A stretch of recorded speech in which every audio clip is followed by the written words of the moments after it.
कैसे हो आप लोग। आशा करती हूँ आप सब ठीक होंगे। निधि चैनल में आप सबका स्वागत है और आज मैं आपको फागुन मास के 19वें अध्याय का पाठ सुनाऊंगी। तो आज हम श्रवण करने जा रहे हैं फागुन मास का महात्म्य का 19वां अध्याय। कथा को पूरा सुने, बीच में बिल्कुल ना छोड़ें। यह अध्याय हमें यह सिखाता है कि फागुन मास में किया गया थोड़ा सा पुण्य भी जन्म जन्मांतर के पापों को नाश कर देता है। जहाँ माघ तप का मास है, वहाँ फागुन करुणा और कृपा का मास है। एक समय की बात है, नैमिषारण्य के पवित्र वन में अनेकों ऋषि और मुनि दीर्घ यज्ञ में लीन थे। उनके मुख से वेदों की ध्वनि और तप की ऊष्मा से पूरा वन तेजोमय हो उठा था। तभी सभी ऋषियों ने महर्षि पुलस्त्य से प्रश्न किया, हे मुनिवर, ऐसा कौन सा मास है जिसमें साधारण गृहस्थ भी महान पुण्य का अधिकारी बन जाता है। महर्षि पुलस्त्य बोले, हे ऋषियों, फागुन मास स्वयं भगवान की करुणा का स्वरूप है। इस मास में जल दान से अक्षय फल मिलता है। अन्न दान से कुल का उद्धार होता है और नाम स्मरण से मोक्ष का द्वार खुलता है। जो व्यक्ति फागुन मास में क्रोध, ईर्ष्या और अहंकार त्याग देता है, उसके जीवन में स्वतः शांति आ जाती है। हे मुनियों, अब मैं तुम्हें ऋषि शोभरी की कथा सुनाता हूँ। शोभरी ऋषि महान तपस्वी थे। वर्षों तक उन्होंने जल के भीतर तपस्या की। एक दिन उन्होंने देखा मछलियाँ आनंद पूर्वक जीवन जी रही हैं, परस्पर प्रेम से बंधी हुई हैं। तभी उनके मन में गृहस्थ जीवन की इच्छा जागी। उन्होंने तप त्याग कर राजा की कन्याओं से विवाह किया, भोग विलास से लिप्त हो गए। परंतु कुछ समय बाद उन्हें अपने तप का स्मरण हुआ। ऋषि शोभरी ने फागुन मास में वन की शरण ली। उन्होंने मौन व्रत किया, केवल जल ग्रहण किया और हरि नाम का स्मरण किया। फागुन की पूर्णिमा के दिन उन्होंने अग्नि के समक्ष अपने अहंकार को त्याग दिया।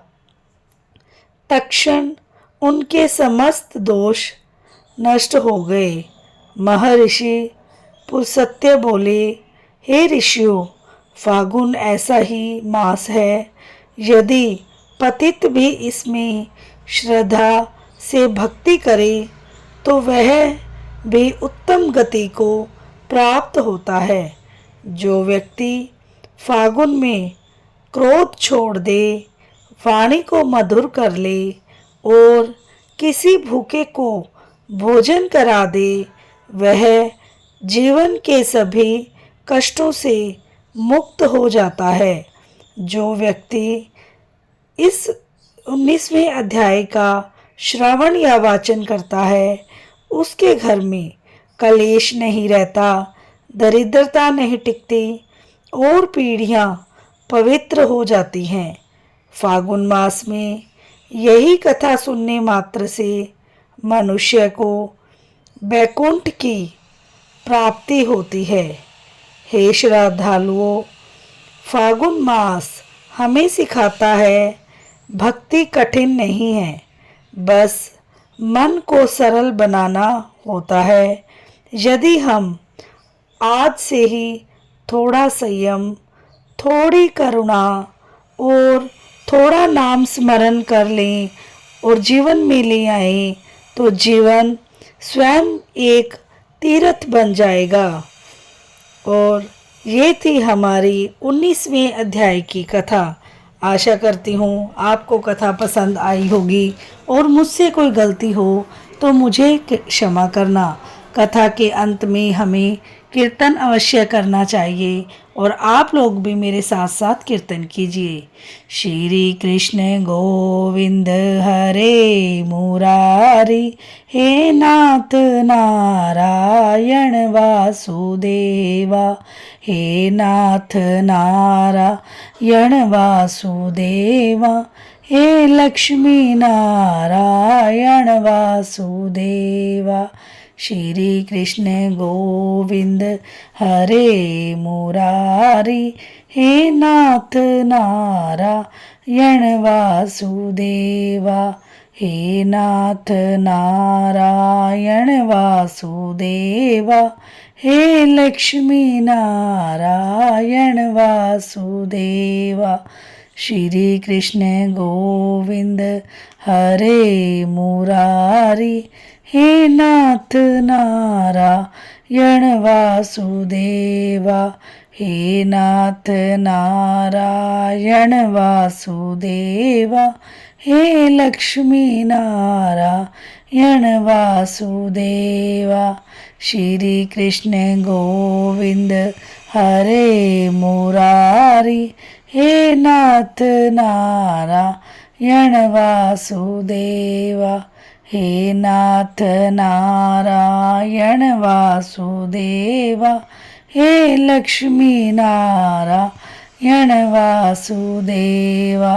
श्री कृष्ण गोविंद हरे मुरारी, हे नाथ नारायण वासुदेवा, हे नाथ नारायण वासुदेवा, हे लक्ष्मी नारायण वासुदेवा।